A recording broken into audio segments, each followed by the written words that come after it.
हाँ, अच्छा जी, अस्सलाम वालेकुम।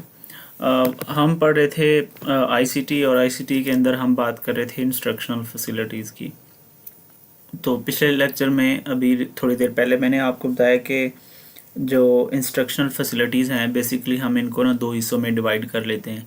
एक होती हैं ऑडियो इंस्ट्रक्शनल फैसिलिटीज़ और एक होती हैं विजुअल इंस्ट्रक्शनल फैसिलिटीज़। आप इनको इंस्ट्रक्शनल फैसिलिटीज़ भी कह सकते हैं, आप इनको एवीएड्स भी कह सकते हैं, और आप इनको आईसीटी टूल्स भी कह सकते हैं।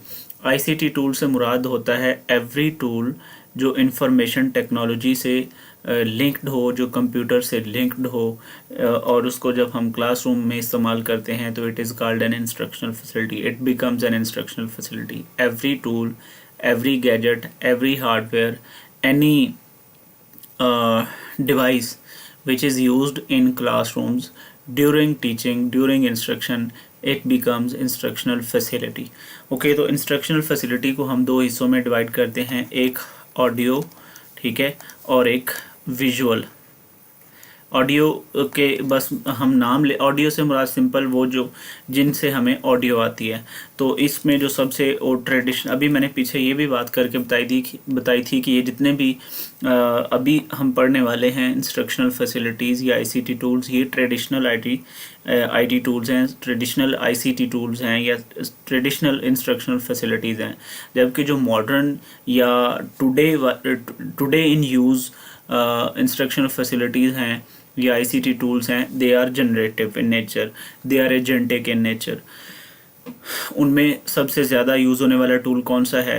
यूट्यूब है। इसके बाद जनरेटिव टूल्स में चैट जीपीटी, जेमिनी, ये सारी चीज़ें मैं पहले बातें कर चुका हूँ। तो अब हम सिर्फ ट्रेडिशनल के ऊपर बात कर रहे हैं। ट्रेडिशनल में हमारे पास है रेडियो। अब इसमें और कुछ पढ़ने की ज़रूरत नहीं है, बस ऑडियो इंस्ट्रक्शनल फैसिलिटीज़ कौन सी हैं आपकी? रेडियो है। अच्छा, इसके अलावा पॉडकास्ट, लेकिन पॉडकास्टिंग अब ये पॉडकास्टिंग रेडियो के ज़माने से है। आजकल की जो पॉडकास्टिंग है यूट्यूब के ऊपर या बाकायदा पॉडकास्टर वेबसाइट के ऊपर जो हमें मिलती हैं, वो विजुअल इंस्ट्रक्शनल फैसिलिटीज़ में शामिल है। और पॉडकास्ट इससे पहले originally podcast was audio model. तो उसके अलावा ऑडियो प्लेयर्स हैं, ठीक है, ये भी प्लेयर्स। इसके अलावा एक और चीज़ है पीडीएफ रीडर से मुराद एक्रोबेट पीडीएफ रीडर या क्रोम का पीडीएफ रीडर नहीं है। ये पीडीएफ रीडर वो हैं जो आपकी ऑडियो बुक्स को स्टडी करते हैं। आप इनको ऑडियो बुक्स भी कह सकते हैं। ये आपके ऑडियो टेक्स्ट को पढ़ते हैं, जिनमें हमें आपका जो एक्रोबैट रीडर है, अगर आप उसको इस्तेमाल करेंगे तो उसमें आजकल हमें ये वाला ऑप्शन मिलता है। उसके अंदर ये प्लग इन आ चुका है कि वो हमारी ऑडियो बुक्स को रीड करता है। सो हम उसको अंदर अपने मोबाइल फ़ोन में इंस्टॉल करें, कोई बुक पीडीएफ में डालें, रीड मोड पे लगा के, बेशक अपना फ़ोन बंद करके एयरपॉड्स लगा लें अपने, तो आपको पूरी बुक जो है वो रीड कर देगा। इससे क्या होता है, ये जो ऑडियो बुक्स है, it is very vital, very important. ये आपकी रीडिंग कैपेसिटी को बढ़ा देता है। बाज़ औक़ात ऐसे होता है ना कि लोगों को एक पेज पढ़ने पे कोई 20-30 मिनट भी लग जाते हैं। जब उन्होंने एक पेज में से चीज़ों को मेमोराइज़ करना हो तो 20-30 मिनट लग जाते हैं सिंपली। अगर वैसे तो ओवरव्यू लेना हो, स्किमिंग करनी हो, स्कैनिंग करनी हो, तो हमें उसमें से स्किमिंग करनी हो तो हमें 2-3 मिनट के अंदर भी हम एक पेज रीड कर लेते हैं। जब हमें स्कैनिंग करनी हो, अब ये दो रीडिंग स्किल्स हैं, स्किमिंग और स्कैनिंग दो रीडिंग स्किल्स हैं। आपको लगेगा कि सर ने ये स्किमिंग स्कैनिंग यहाँ पे कहाँ कैसे डाल दी, चूँकि वो आ गया था तो मैंने ये भी आपको बता दिया। दोनों रीडिंग स्किल्स हैं और इन दोनों के बारे में टीचिंग एग्ज़ाम जो एसएसटी का होता है, एफपीएससी का, एसपीएससी का, उसमें पूछा जा चुका है स्कैनिंग और स्किमिंग की डेफिनेशन। तो ये भी आप लोग पढ़ लेना। स्किमिंग होता है कि आपने ओवरव्यू लेना है पेज का, बस उसको रीड करना है।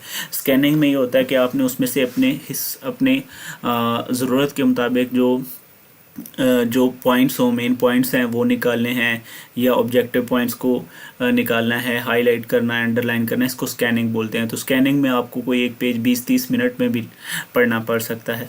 तो ऑडियो बुक्स का क्या फ़ायदा है? अब अगर आप 20-30 मिनट में एक पेज रीड करते हैं तो इस तरह तो आपको अगर 10 पेज पढ़ने हैं तो आपको बहुत सारा 200-300 मिनट लग जाएंगे और पूरी बुक पढ़ने में आपको मंथ लग जाएंगे। तो उसका बेटर वे क्या है कि आप ऑडियो बुक्स को रीड करो। कैसे? आप पीडीएफ बुक का डाउनलोड करो, टेक्स्ट का पीडीएफ डाउनलोड करो, उसको एक्रोबेट रीडर में डालो, वहाँ से आप उसको रीड करो। आपकी रीडिंग कैपेसिटी भी बढ़ेगी और आप साथ में बेशक उसका प्रिंट आउट बुक का ले लें, आपको एक एक चीज़ बहुत अच्छी तरह से वाज़ेह हो जाएगी वो रीड करता है। जैसे हम बचपन में एक text book reading method use करते हैं। टेक्स्ट बुक रीडिंग मेथड अगर आपको याद हो, टेक्स्ट आज भी यूज़ होता है टेक्स्ट बुक रीडिंग, और प्राइमरी लेवल पे बहुत ज़्यादा इस्तेमाल होने वाला एक traditional text book teaching method है। इसमें क्या होता है कि एक बच्चा खड़ा होकर सबक पढ़ता है, बाकी सारे सुनते हैं। इस तरह से कोई 2-3 पेजेस का जो भी सबक हो आपका, साइंस का, सोशल स्टडीज़ का, इस्लामिक स्टडीज़ का, वो बहुत जल्दी ख़त्म हो जाता है और आपको अल्फाज भी बहुत सारे याद रह जाते हैं। तो ये एक किस्म का जो ऑडियो बुक्स है, ये आपको वो टेक्स्ट बुक रीडर बच्चा है जो क्लासरूम के अंदर बैठ के आपको खड़ा होकर आपको सबक सुनाता है। तो ऑडियो बुक्स हैं। इसके अलावा डिजिटल ऑडियो प्लेयर्स हैं, रिकॉर्डिंग्स हैं। आप अपने लेक्चर्स की रिकॉर्डिंग्स कर लेते हैं और बाद में आप अपने किसी भी कम्यूट में जा रहे हों या ट्रैवलिंग कर रहे हों तो आप उस वक्त सुन सकते हैं। तो ये तो हमारे ऑडियो ट्रेडिशनल मेथड है। विजुअल में एक तो पॉडकास्ट की बात हो गई, और इसके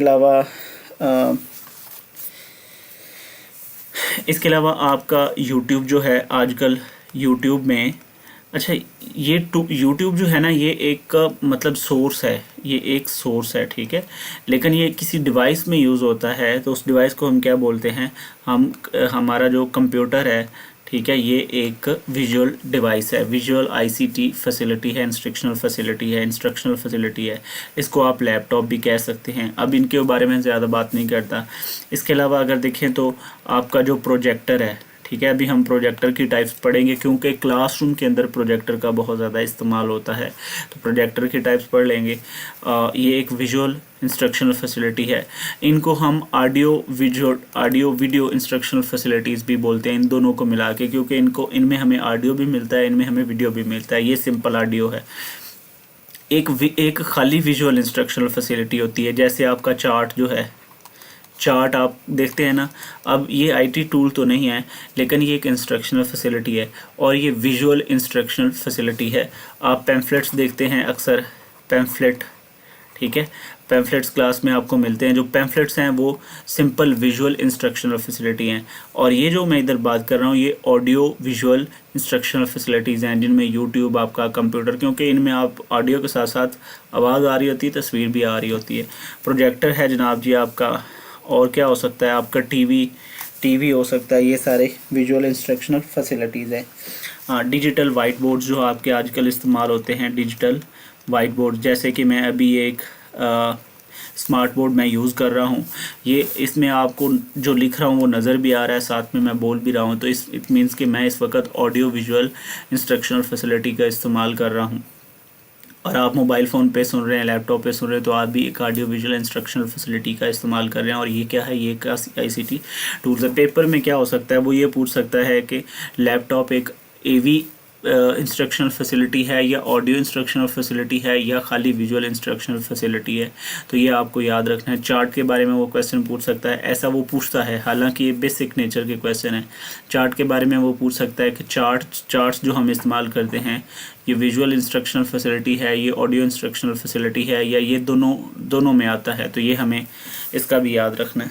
अच्छा, इसके अलावा इंटरेक्टिव बोर्ड्स आजकल आते हैं। इंटरेक्टिव बोर्ड्स, जैसा कि आपके जो बाकी लेक्चर्स हो रहे हैं वो उन इंटरेक्टिव बोर्ड्स के ऊपर हो रहे हैं, डिजिटल टूल्स के ऊपर हो रहे हैं, डिजिटल स्क्रीन बोर्ड के ऊपर हो रहे हैं। और वो जो आपके प्रोजेक्टर हैं, ट्रेडिशनल जो प्रोजेक्टर्स हैं, उनको उसने ख़त्म कर दिया है, ऑब्सोलीट कर दिया, इसको बोलते हैं ऑब्सोलीट। इनको उसने किसने भला, आपके इंटरेक्टिव वाइट बोर्ड्स ने, जो आप डिजिटल स्क्रीन पे बाकी टीचर्स आपको भी पढ़ा रहे हैं, आपको लेक्चर दे रहे हैं, तो वो अब प्रोजेक्टर को उन्होंने मुकम्मल तौर पे ख़त्म कर दिया है।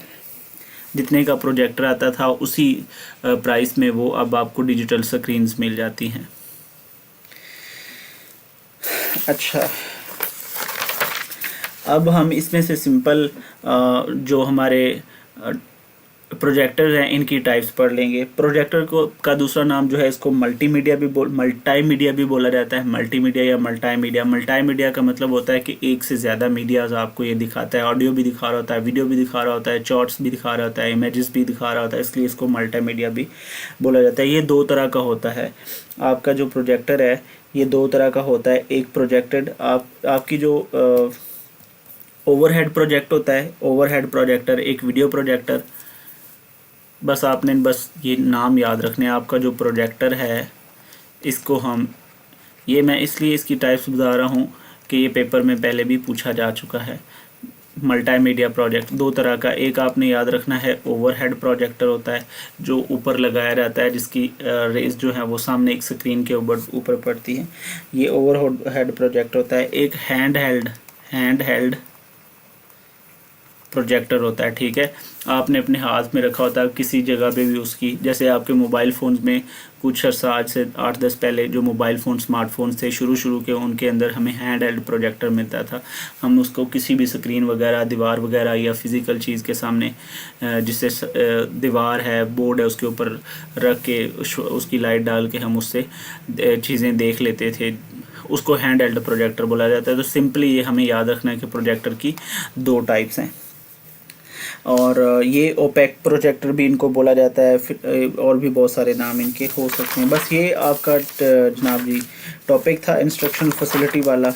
इसमें कोई ऐसी चीज़ नहीं है जो पेपर के हवाले से जो बहुत ज़्यादा मुश्किल हो, जो जिस पे हमें ज़्यादा फोकस करना पड़े। आपने बस सिंपली ये करना है कि आपने इनकी टाइप्स याद रख लेनी, इनके नाम याद रख लेने और इनके एडवांटेजेस देख लेने हैं कि इनके हमें एडवांटेजेस क्या हैं।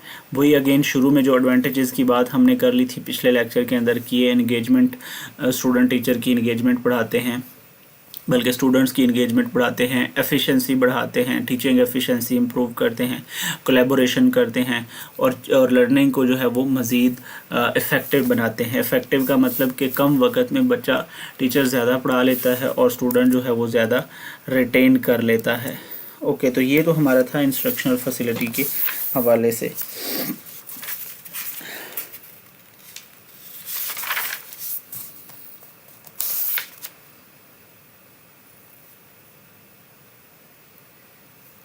कुछ नहीं है इस टॉपिक के अंदर, कोई मतलब मुश्किल वाली चीज़ ही नहीं, और इतना पेपर में से पूछा भी नहीं जा सकेगा। हाँ, यहाँ पे ना प्रोजेक्टर में एक कोई नहीं ज़रूरी यार इतना।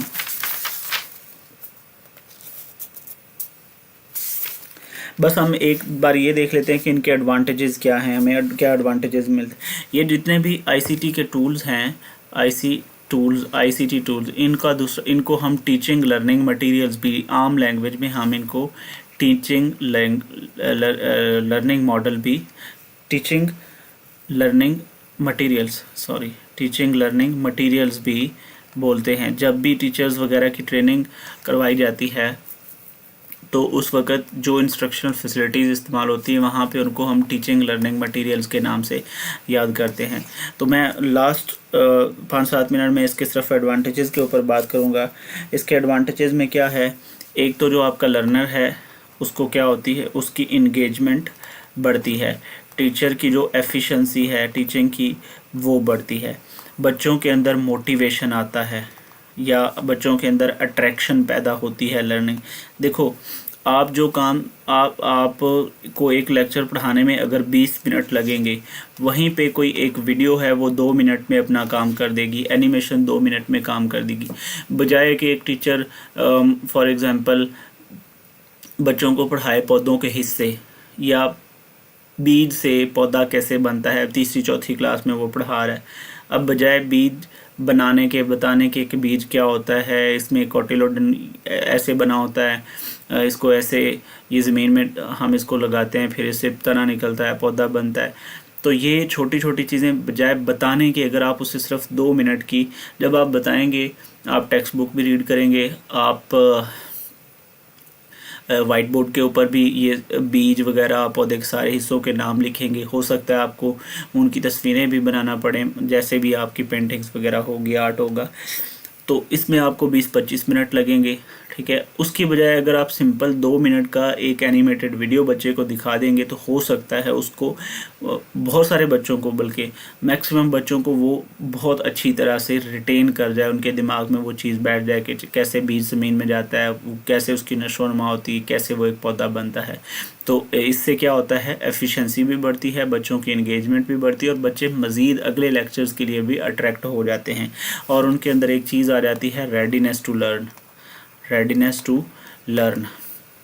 अब ये जो रेडीनेस टू लर्न है, अगर आपको याद हो, मैंने पीछे जब मैं थॉर्नडाइक के बारे में पढ़ा रहा था, थॉर्नडाइक की वो जो प्रिंसिपल ऑफ लर्निंग के बारे में मैं बता रहा था, तो वहाँ पे उन्होंने एक रेडीनेस टू लर्न एक रूल भी दिया हुआ है। प्रिंसिपल ऑफ लर्निंग जब मैंने आपको बताया था 3 तरह के होते हैं, उनमें एक रेडीनेस टू लर्न होता है। रेडीनेस टू लर्न का मतलब होता है कि कोई बच्चा मेंटली प्रेजेंट हो, आपने जो टॉपिक पढ़ाना है वो टॉपिक पढ़ने के लिए कोई शख्स रेडी हो, मेंटली रेडी हो, कोग्निटिवली रेडी हो, इसको रेडीनेस टू लर्न कहा जाता है। अगर किसी के अंदर रेडीनेस टू लर्न ही नहीं है तो हो सकता है कि आप उसको 40 मिनट 50 मिनट भी पढ़ाएं तो उसको समझ ना आए, वो ना पढ़े, सबक को ना सीख सके। तो सीखने के लिए रेडीनेस टू लर्न होना बहुत ज़रूरी है और बच्चों के अंदर रेडीनेस टू लर्न पैदा करने के लिए बच्चों को इंगेज करना, उनको लर्निंग की तरफ अट्रैक्ट करना बहुत ज़्यादा ज़रूरी है। और इसीलिए जो अर्ली चाइल्डहुड एजुकेशन है, ECE जिसको आप बोलते हैं, ECE,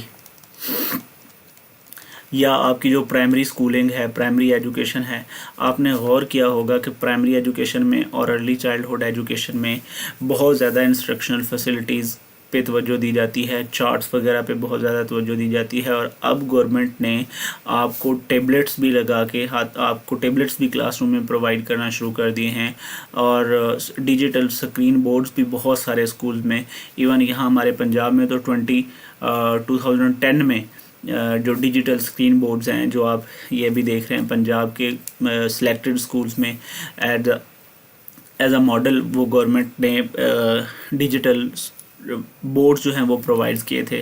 लेकिन हमारी बदकिस्मती है कि बहुत सारे टीचर्स को, इवन स्कूल हेड्स को नहीं पता कि हमारे स्कूल के स्टॉक में डिजिटल बोर्ड्स पड़े हुए हैं।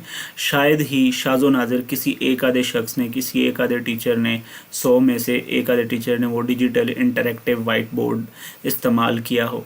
उसमें आप तस्वीरें लगा सकते हैं, वीडियोस लगा सकते हैं, उनको रोक के आप उसके ऊपर ये आप मज़ीद अपनी तरफ से एक्सप्लेनेशन दे सकते हैं, जैसे कि अभी बाकी टीचर्स आपको करते हैं। लेकिन यहाँ हम क्या हुआ कि जितनी भी इन्वेस्टमेंट गई वो सारी ज़ाया हो चुकी है। अच्छा, इसके अलावा एटीट्यूड को, बच्चों के एटीट्यूड को चेंज करती है। क्लासरूम के अंदर अगर डिसरप्शन हो, बच्चे शोर कर रहे हों, आप वहाँ पे आप वहाँ पे यूट्यूब से एक पोएम लगा देंगे। अगर फॉर एग्जांपल पहली क्लास के बच्चे हैं, प्रेप के बच्चे हैं, फर्स्ट क्लास 1 क्लास के बच्चे हैं, आप एक पोएम लगा देंगे तो सारे एकदम से खामोशी छा जाएगी। दूसरी क्लास के बच्चों को कोई कार्टूनिक वीडियो दिखा दें, कोई लर्निंग मॉडल दिखा दें तो वो भी चुप हो जाएंगे। तो बच्चों का जो एटीट्यूड होता है वो भी चेंज होता है। फिर बच्चों के अंदर साइंटिफिक टेम्पर पैदा होता है।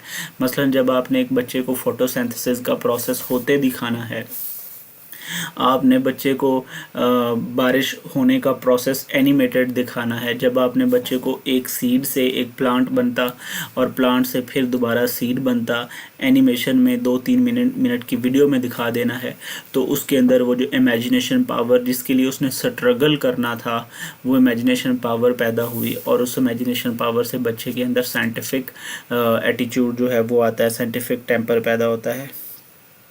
फिर इससे बच्चे चीज़ों की प्रैक्टिकल एप्लीकेशन भी सीखते हैं और सबसे बढ़ के एक तो कॉन्सेप्ट बच्चों का बन जाता है। मतलब जो बच्चा ये थ्रू ICT टूल्स सीख रहा है उसकी लर्निंग में और दूसरे आम बच्चे की कॉन्सेप्ट फॉर्मेशन में बहुत ज़्यादा डिफरेंस होगा, ठीक है। और सबसे बढ़कर ये इन ICT टूल्स को क्लासरूम में यूज़ करने का एक सबसे बड़ा जो पर्पस होता है वो ये भी होता है कि आप लर्निंग को फ़न बनाएं, मेक लर्निंग फ़न, आप लर्निंग को फ़न बना दें, ठीक है। तो लर्निंग को फ़न बनाना भी ये क्या है, फ़न का क्या मतलब होता है कि बच्चे जो हैं वो बग़ैर किसी किस्म की बोरियत के, उसको शौक़ समझ के, उसको जो भी आप उसको टॉपिक पढ़ा रहे हैं उसको फ़न समझ के सीख रहे हों। तो इस तरह से साइंटिस्ट या साइकोलॉजिस्ट या एजुकेशनिस्ट मानते हैं कि लर्निंग ज़्यादा इफ़ेक्टिव होती है। So this was all about ICT tools. ठीक है, अगेन वंस अगेन मैं यहाँ पे रिआइट्रेट कर देता हूँ कि ये तो आपने सिंपल सा टॉपिक है, ICT की एब्रीवेशन याद करनी है, ICT इंटीग्रेशन का आपको पता होना चाहिए, और ICT को किस किस पर्पज़ के लिए इस्तेमाल कर सकते हैं, और ICT को किस तरह से हम इस्तेमाल कर सकते हैं क्लासरूम के अंदर। और इसमें जो सबसे बढ़कर हमारे जो मॉडर्न टूल्स हैं जो कि AI ड्रिवन हैं, ठीक है, जो कि एजेंटिक टूल्स हैं, ठीक है, एजेंटिक AI या जिसको बोलते हैं AI क्या चीज़ है, इसका एब्रीवेशन पूछा जा सकता है। इसमें जनरेटिव GPT मॉडल्स या नेचुरल लैंग्वेज प्रोसेसिंग के मॉडल जो हैं NLP के, कौन कौन से मॉडल इस्तेमाल हो रहे हैं, किस किस काम के लिए इस्तेमाल हो रहे हैं। मसलन क्विज़ बनाने के लिए है, वो आपसे पूछ सकता है कि आपने अगर क्लासरूम में बैठे उठाए बच्चों को एक क्विज़ देना है तो आप कौन सा मॉडल यूज़ करेंगे, आप चैट GPT यूज़ करेंगे या आप यूट्यूब यूज़ करेंगे या फेसबुक यूज़ करेंगे। तो ऑब्वियसली आपका आंसर होगा कि आप जनरेटिव मॉडल यूज़ करेंगे जो कि चैट GPT है। सही है। अगर वो आपको बोलता है कि आपने स्लाइड्स बनाई हुई हैं, उनसे आपने प्रेजेंटेशन देनी है, तो प्रेजेंटेशन के लिए आप कौन सा टूल इस्तेमाल करेंगे? क्या प्रेजेंटेशन के लिए आप चैट GPT इस्तेमाल कर सकते हैं? नहीं। क्या आप प्रेजेंटेशन के लिए अपना एक्सेल यूज़ कर सकते हैं? नहीं। आप प्रेजेंटेशन के लिए क्या यूज़ करेंगे? आप पावर पॉइंट यूज़ करेंगे। तो पावर पॉइंट, एक्सेल, वर्ड, ये सब भी आपके ICT टूल्स हैं, और इनको यूज़ करने के लिए आपको कौन सी डिवाइस चाहिए होगी? आपको लैपटॉप चाहिए होगा, आपको प्रोजेक्टर चाहिए होगा, या आपको डिजिटल प्रोजेक्टर या आपको डिजिटल बोर्ड चाहिए होगा, इंटरेक्टिव बोर्ड चाहिएगा। वो नहीं है तो आपको प्रोजेक्टर चाहिए होगा। ठीक है ना। तो ये सारी चीज़ें ICT के इस्तेमाल में आती हैं, ये ICT की इंटीग्रेशन है in the classroom. And once again, ये इतना ज़्यादा मतलब एग्जैगरेटिव टॉपिक क्यों नहीं है? क्योंकि हम डेली लाइफ में ICT टूल्स के साथ हर वक्त हमारा जो है वास्ता पड़ता है। इवन के ये जो IT टूल जो सबसे ज़्यादा इस्तेमाल होने वाला IT टूल है वो है आपका मोबाइल फ़ोन, आपका smartphone. And it has become such a basic fundamental radical necessity कि ये अब आपका एक ऑर्गन बन चुका हुआ है। जैसे हमारे जिस्म का ऑर्गन होता है, ऑर्गन हमेशा हमारे साथ रहता है, इसी तरह ये जो हमारे मोबाइल फ़ोन्स हैं, एवरी सेकंड एवरी मोमेंट ये हमारे पास रहते हैं। हम रात को सोए भी होते हैं तो हमारे हाथ में, हमारे बिस्तर के पास ये हमारा मोबाइल फ़ोन पड़ा होता है। हमने कहीं भी जाना होता है तो हम अपने मोबाइल फ़ोन को साथ में कैरी करते हैं। सो ये मतलब एक ऑर्गन के तौर पे अब हमारे साथ एग्जिस्ट कर रहा है। तो इसलिए आई होप सो कि जो ICT का क्लासरूम के अंदर इस्तेमाल है, इसको आप बेहतर तरह से और आसानी से समझ सकते हैं। ओके जी, थैंक यू वेरी मच। अब हमारा लास्ट टॉपिक है प्रोग्राम्ड लर्निंग या स्टीम पेडागोजी, उसके बारे में पढ़ेंगे, और उसके बाद फिर इंशाल्लाह कोशिश करूँगा कि अगर हमने आप लोगों के कोई सवालात हुए तो उनको एड्रेस किया जा सकेगा।